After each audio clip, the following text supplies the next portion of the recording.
democracy in the face of ongoing domestic threats?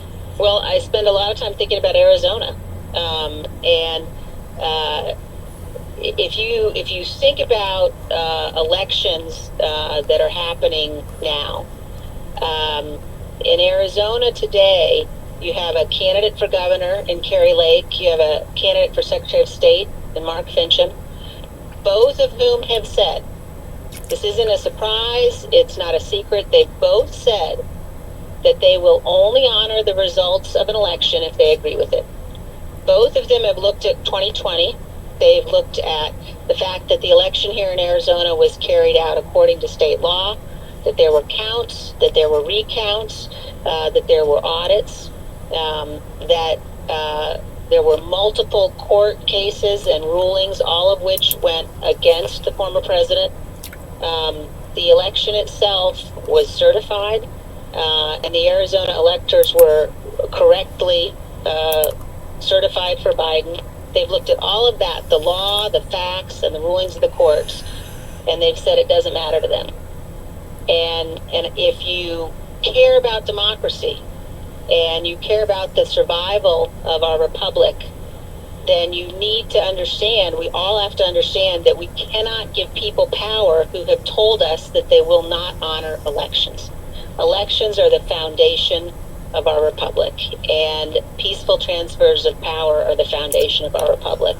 And we must have elected officials in both parties who understand and honor that duty and that responsibility. So what happens here in Arizona is not just important for Arizona, but it's important for the nation and for the future functioning of our constitutional republic. Absolutely. Yeah.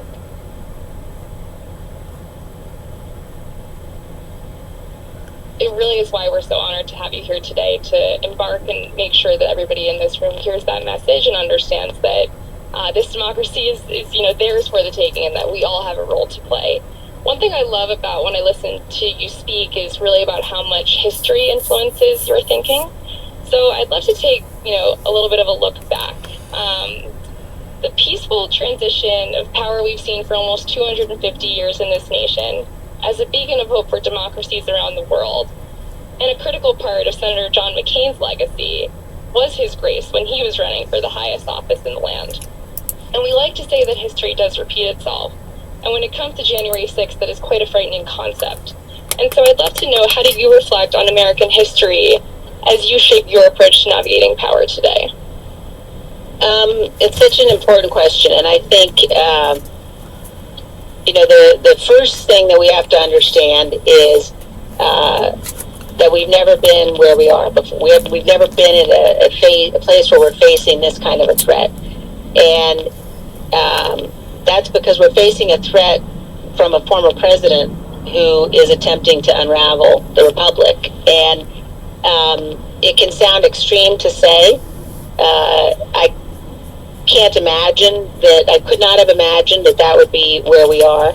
I spend a lot of time in my career working in countries overseas where they don't live under governments that are free. I actually worked at the International Republican Institute.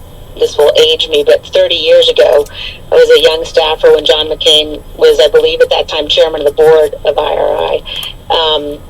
And so I've seen firsthand how fragile democracy is, and how the sacrifice that people are willing to make for it around the world.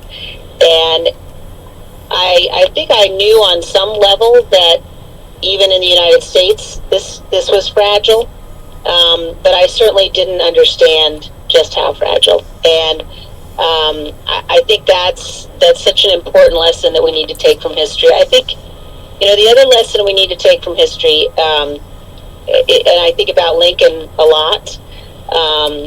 I think about my great-great-grandfather who served in the Union Army for all 4 years of the Civil War, and you think about over so many generations who sacrificed so much for this freedom. And we cannot be the generation that decides we're going to let it slip away. And that does require all of us. Sophia talked about the young people in the audience today, young people around the country. And, you know, I know when you're 18, 19, 20, and you sort of look at the big federal government or the big state government, and you think, my gosh, there's no way that I could ever have an impact. And there's no way that I could make a difference. And I hope if you leave here with one message today, it's that the only thing that ever does make a difference is individuals. And if you look at every great thing that has ever been accomplished in our country or anywhere around the world, frankly, it's because of the courage and the conviction